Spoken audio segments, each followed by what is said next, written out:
Assalamualaikum warahmatullahi wabarakatuh. Perkenalkan, nama saya Cindrawati Muharram dari Prodi PAUD dari kelas regular plus. Saya akan menjelaskan tentang pendidikan yang sesuai perkembangan developmentally appropriate praktif. Tugas ini diberikan oleh dosen pengampu Ibu Roja Yenita, SPD, MPD.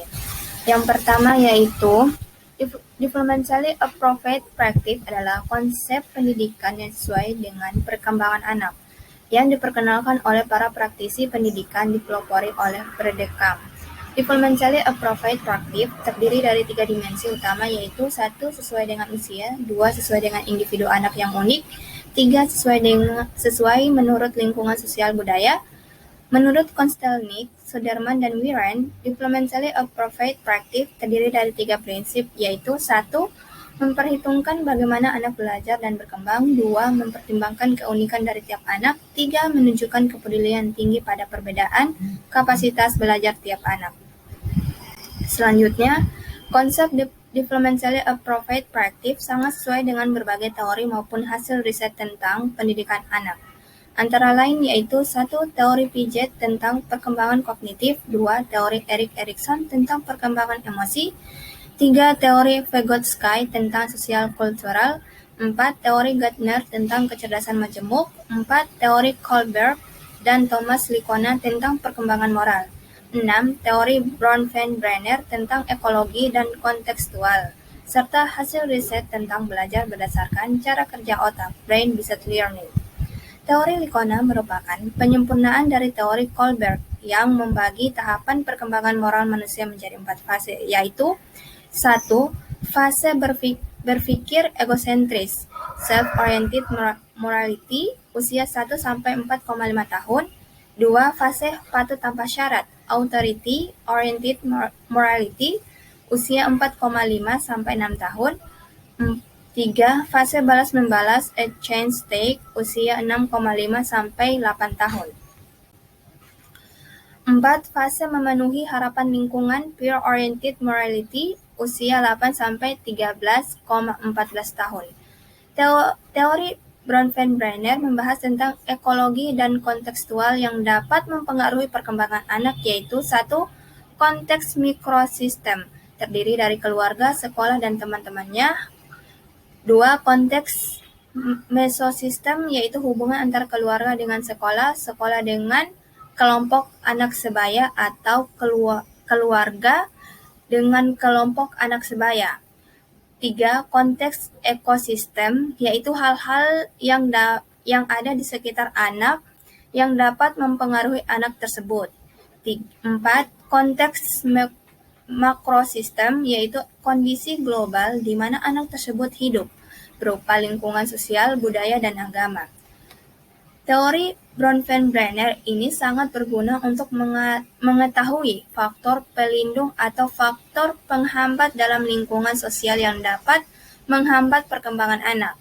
Hasil riset tentang cara belajar berdasarkan cara kerja otak, brain-based learning, menyimpulkan beberapa prinsip, yaitu 1. Otak akan memproses beberapa aktivitas dalam waktu bersamaan. 2.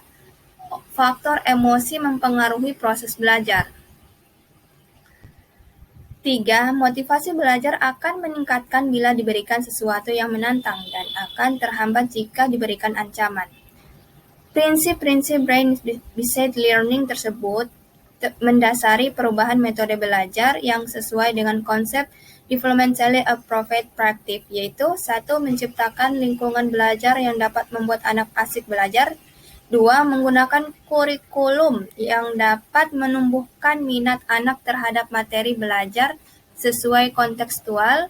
3. Mengupayakan suasana belajar yang aman dan menyenangkan, bebas dan tekanan dan ancaman, namun tetap memberikan tantangan. Pada manusia, ada 3 bagian otak yang paling berpengaruh proses belajar seseorang. Tergantung bagian otak mana yang memegang kendali pada saat itu. Bagian-bagian otak tersebut yaitu 1. Batang otak, bersifat menyerang atau mempertahankan diri. Contohnya yaitu jika seseorang merasa terancam, takut, atau sedih. 2. Otak intelektual berfungsi untuk berpikir, berbahasa, merencanakan, menganalisis, dan berkreasi. Bagian otak ini banyak dilibatkan dalam proses belajar anak. Berikutnya, 4. Otak emosi. Sistem limbik yang menerima seluruh persepsi dari luar sebelum masuk ke bagian otak yang lain.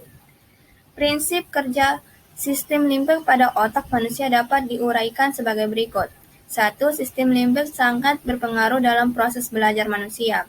2. Sistem ini mengontrol setiap informasi yang masuk dan memilih hanya informasi yang berharga. 3. Faktor emosi sangat berperan dalam proses berpikir, memecah masalah, dan kesuksesan jangka panjang seseorang, dan lain-lain. Konsep developmentally appropriate practice telah mengomentasi hasil riset tentang peran otak emosi ini, antara lain melalui cara berikut. 1. Memproses belajar harus menyenangkan. 2. Memberikan pengalaman yang relevan dan bermakna. 3. Melibatkan seluruh aspek indera manusia. 4. Memberikan pengalaman yang unik dan menantang. 5. Melibatkan peran aktif fisik. 6. Memberikan hubungan antara pendidik dengan anak yang menyenangkan dan dapat dipercaya. Prinsip-prinsip perencanaan kurikulum yang sesuai developmentally appropriate practice dapat diuraikan sebagai berikut. 1. Kurikulum developmentally appropriate practice harus mencakup semua aspek perkembangan anak melalui perkembangan terpadu. 2. Berbagai pengalaman dan kegiatan di luar ruang perlu diperkenalkan pada anak segala usia. 3. Program pengembangan yang dipersiapkan pendidik perlu memperhatikan keseimbangan anak dalam beraktivitas dan istirahat. Berdasarkan prinsip interaksi antara anak dengan pendidik yang sesuai dengan konsep developmentally appropriate practice dapat diuraikan sebagai berikut. 1. Pendidik perlu memberikan kesempatan yang beragam bagi anak untuk berkomunikasi. 2. Pendidik perlu memfasilitasi perkembangan kontrol dari anak. 3. Pendidik perlu memahami tanda-tanda yang mengalami stres dan teknik mengatasinya, dan lain-lain. Beberapa prinsip hubungan antara keluarga dan penyelenggara program KB-TPA yang sesuai developmentally appropriate practice dapat diuraikan sebagai berikut. 1. Orang tua mempunyai hak dan kewajiban untuk turut serta dalam mengambil keputusan tentang pendidikan anaknya.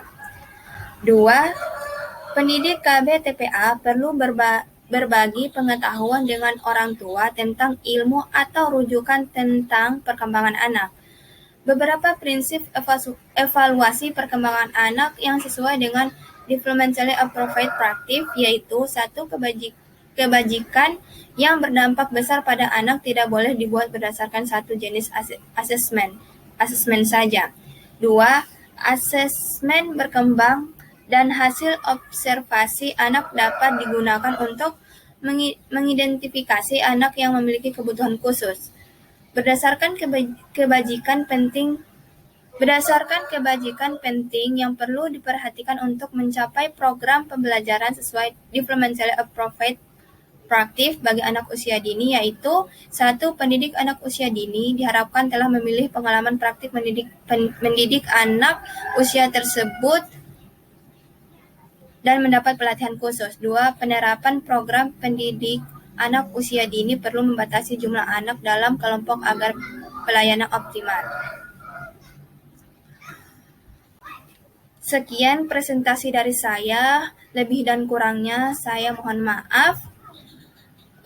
Wabillahi taufiq wal hidayah. Wassalamualaikum warahmatullahi wabarakatuh.